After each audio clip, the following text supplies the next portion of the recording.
Welcome to Law Talk Hub, your trusted companion in the world of law and justice. यहाँ हम सरल भाषा में समझाते हैं कानून की किताबें, ऐतिहासिक फैसले और संविधान की गहराइयाँ. Stay tuned for deep insights, real cases, and courtroom brilliance. Let's begin today's legal journey.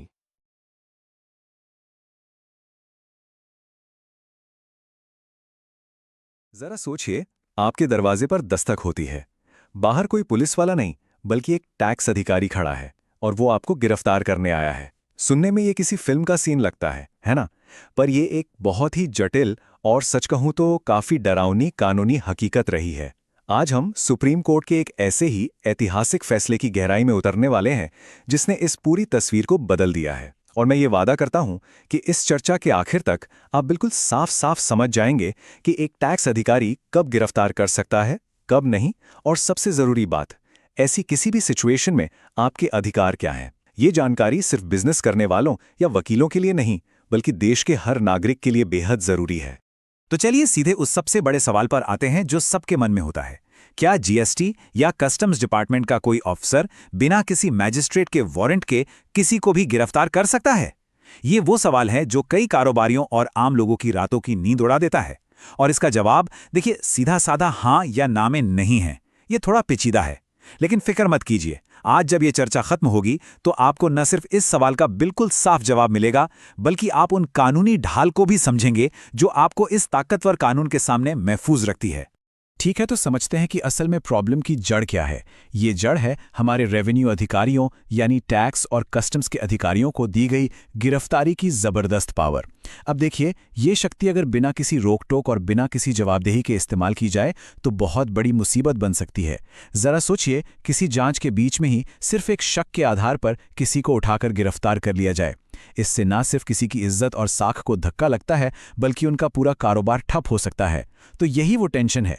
एक तरफ राज्य की शक्ति और दूसरी तरफ नागरिक की आज़ादी. इसी के बीच संतुलन बनाने के लिए सुप्रीम कोर्ट को दखल देना पड़ा. अच्छा, ये समझने के लिए कि हम आज इस मोड़ पर कैसे पहुंचे, हमें थोड़ा सा पीछे, करीब 10 साल पीछे जाना होगा. ये पूरा मामला एक कानूनी रस्साकशी जैसा रहा है. साल 2011 में सुप्रीम कोर्ट ने एक फैसला दिया जिसने अधिकारियों की इस शक्ति को काफी हद तक कम कर दिया. लेकिन फिर सरकार ने संसद में कानूनों में बदलाव करके उस शक्ति को धीरे धीरे वापस ला दिया. ये एक ऐसा दौर था जब नियम लगातार बदल रहे थे, जिससे बहुत कन्फ्यूजन पैदा हुआ. और इसी कन्फ्यूजन को हमेशा के लिए खत्म करने के लिए सुप्रीम कोर्ट को साल 2024 में आखिरकार एक निर्णायक फैसला देना ही पड़ा. इससे पहले कि हम कोर्ट के फैसले की गहराइयों में उतरें, दो कानूनी शब्दों को समझना बहुत जरूरी है. पहला है संज्ञेय या कॉग्निजेबल और दूसरा है असंज्ञेय या नॉन कॉग्निजेबल. आसान भाषा में संज्ञेय अपराध वो होते हैं जो इतने गंभीर माने जाते हैं कि पुलिस या कोई और अधिकारी बिना मजिस्ट्रेट के वारंट के भी आपको गिरफ्तार कर सकता है. वहीं असंज्ञेय अपराध कम गंभीर होते हैं और उनमें गिरफ्तारी के लिए वारंट जरूरी होता है. तो जब कानूनों में बदलाव करके कुछ टैक्स से जुड़े अपराधों को संज्ञेय की कैटेगरी में डाल दिया गया, तो इसने रातों रात टैक्स अधिकारियों की ताकत को कई गुना बढ़ा दिया. और यहीं पे एंट्री होती है इस ऐतिहासिक केस की. राधिका अग्रवाल बनाम भारत संघ. ये वो लैंडमार्क जजमेंट है जिसने इस खेल के नियम ही बदल दिए. ये वो पल था जब सुप्रीम कोर्ट ने बीच में आकर शक्ति के इस बिगड़े हुए संतुलन को ठीक करने के लिए नए और बिल्कुल साफ नियम बनाए. तो चलिए अब सीधे देखते हैं कि कोर्ट ने आखिर कहा क्या. तो कोर्ट ने जो पहली और सबसे अहम बात कही वो ये थी कि टैक्स और कस्टम्स के अधिकारी पुलिस अधिकारी नहीं है. अब ये सुनने में एक बहुत टेक्निकल बात लग सकती है, पर इसका असर बहुत बड़ा है. हमारे कानून के हिसाब से पुलिस के सामने दिया गया कोई भी कबूलनामा या कन्फेशन अदालत में सबूत नहीं माना जाता. ऐसा इसलिए ताकि किसी पर दबाव डालकर बयान न लिया जाए. लेकिन टैक्स अधिकारियों के सामने दिए गए बयान सबूत माने जाते हैं. तो कोर्ट ने इस फर्क को तो बनाए रखा. लेकिन, और ये बहुत बड़ा लेकिन है, कोर्ट ने यह भी कहा कि जब बात गिरफ्तारी की आएगी तो इन टैक्स अधिकारियों को भी ठीक उसी प्रोसीजर का पालन करना होगा जो पुलिस करती है.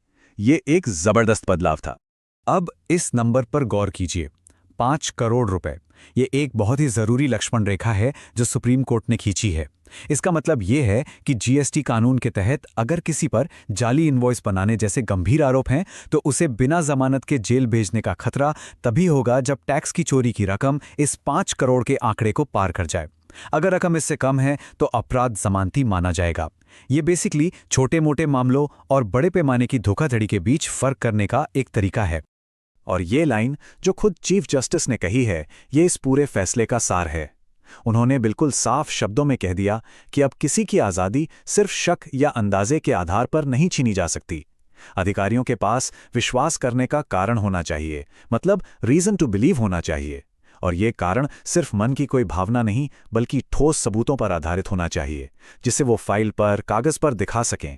ये सवाल अब सबके दिमाग में आना लाजमी है कि भाई अगर इतने ठोस सबूत चाहिए तो क्या इसका मतलब ये है कि गिरफ्तारी से पहले एक लंबी चौड़ी टैक्स असेसमेंट रिपोर्ट या ऑडिट का पूरा होना जरूरी है? इस पर भी कोर्ट ने एक बहुत ही बैलेंस्ड और प्रैक्टिकल जवाब दिया है। तो कोर्ट ने कहा कि नहीं, ऐसा जरूरी नहीं है कि हर केस में गिरफ्तारी से पहले एक फॉर्मल असेसमेंट ऑर्डर पास किया जाए। लेकिन, और ये सबसे जरूरी हिस्सा है, अधिकारी अब सिर्फ अपने मन के शक या अंदाजे पर एक्शन नहीं ले सकते। जो भी कमिश्नर रैंक का अधिकारी है, उसे अब लिखित में उन सामग्री यानी उन ठोस सबूतों को दर्ज करना होगा जिनके आधार पर उसे ये विश्वास हो रहा है कि एक गंभीर गैर जमानती अपराध हुआ है। तो अब बात किसी की पर्सनल ओपिनियन की नहीं रही, अब बात सबूतों की होगी जो रिकॉर्ड पर मौजूद होने चाहिए। तो चलिए, अब तक हमने नियमों की और कानून की बात की। अब उस हिस्से पर आते हैं जो सीधे सीधे हम सबको, हर नागरिक को प्रभावित करता है। इस फैसले के बाद अगर कोई ऐसी स्थिति में फंसता है तो उसके अधिकार क्या हैं? ये वो नई रूल बुक है जिसके बारे में हर किसी को पता होना ही चाहिए। ये स्लाइड शायद इस पूरी चर्चा की सबसे जरूरी स्लाइड है। ये उन अधिकारों के बारे में है जो पहले हमें सिर्फ पुलिस की गिरफ्तारी से बचाते थे, लेकिन अब टैक्स अधिकारियों की गिरफ्तारी पर भी लागू होते हैं। ये सारे अधिकार हमें क्रिमिनल प्रोसीजर कोड यानी सीआरपीसी से मिलते हैं। इसका मतलब है कि अब कोई भी अधिकारी मनमाने ढंग से गिरफ्तारी नहीं कर सकता। उन्हें सीआरपीसी में लिखी एक तय प्रक्रिया का पालन करना ही होगा। आपको अपने वकील से मिलने का अधिकार देना ही होगा और आपके परिवार या दोस्त को आपकी गिरफ्तारी की सूचना देनी ही होगी।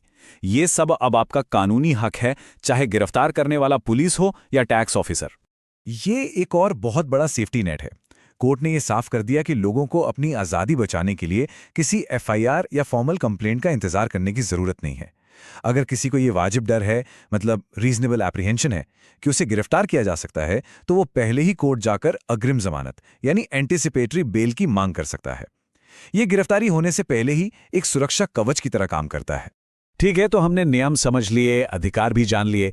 अब उस प्रैक्टिकल जानकारी पर आते हैं जिसका वादा मैंने शुरू में किया था। मान लीजिए कोई सिचुएशन का सामना करता है, तो उसे या उसके वकील को क्या चीजें चेक करनी चाहिए ताकि ये पक्का हो सके कि गिरफ्तारी पूरी तरह से कानूनी है?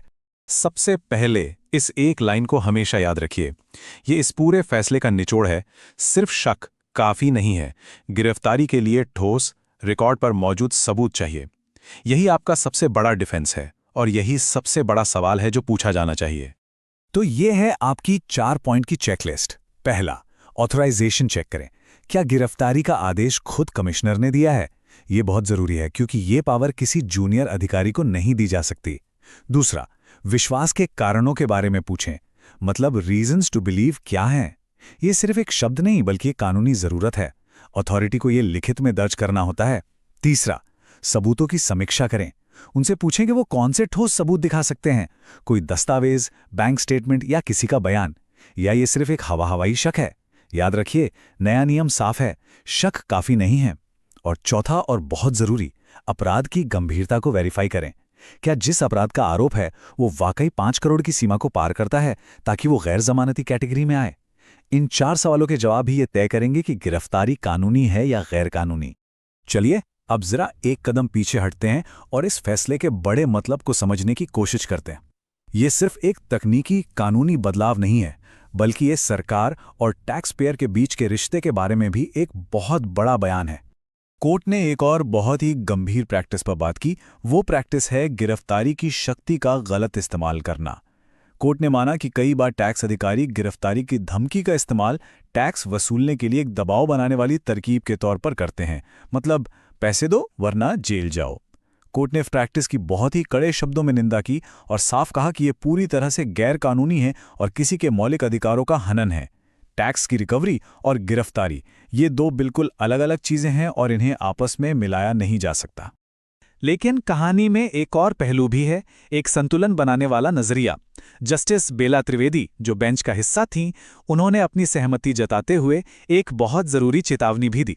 उन्होंने कहा कि अदालतों को इन मामलों में अपनी समीक्षा शक्तियों का इस्तेमाल बहुत सावधानी से करना चाहिए। जस्टिस त्रिवेदी का नजरिया संतुलन के बारे में है। उनका तर्क ये है कि जहां एक तरफ किसी व्यक्ति की आज़ादी की रक्षा करना बेहद जरूरी है, वहीं दूसरी तरफ अदालतों को ये भी देखना होगा कि किसी छोटी मोटी प्रक्रियात्मक गलती की वजह से कोई बड़ा आर्थिक अपराधी बचकर ना निकल जाए। ये एक तरह से याद दिलाता है कि कानून को लागू करने और अधिकारों की रक्षा करने के बीच एक बहुत ही नाजुक संतुलन बनाए रखना पड़ता है। तो आखिर में सुप्रीम कोर्ट ने यकीनन एक नई रेखा खींच दी है। उसने नागरिकों को मनमानी गिरफ्तारी से बचाने के लिए एक मजबूत कानूनी कवच दिया है। लेकिन यह फैसला अपने पीछे एक बड़ा सवाल भी छोड़ जाता है। क्या यह नया संतुलन, जिसमें अधिकारियों के लिए जवाबदेही ज्यादा है और नागरिकों के लिए अधिकार ज्यादा है, देश को गंभीर टैक्स चोरी और आर्थिक अपराधों से बचाने में मदद करेगा या कहीं ये रुकावट तो नहीं डालेगा? इसका जवाब तो खैर वक्त ही देगा कि ये नया संतुलन जमीनी हकीकत में कैसे काम करता है। Thank you for your valuable time and for being a part of Law Talk Hub. नए वीडियो और न्यायिक ज्ञान के लिए जुड़े रहिए। Don't forget to like, share, and subscribe. See you in the next one.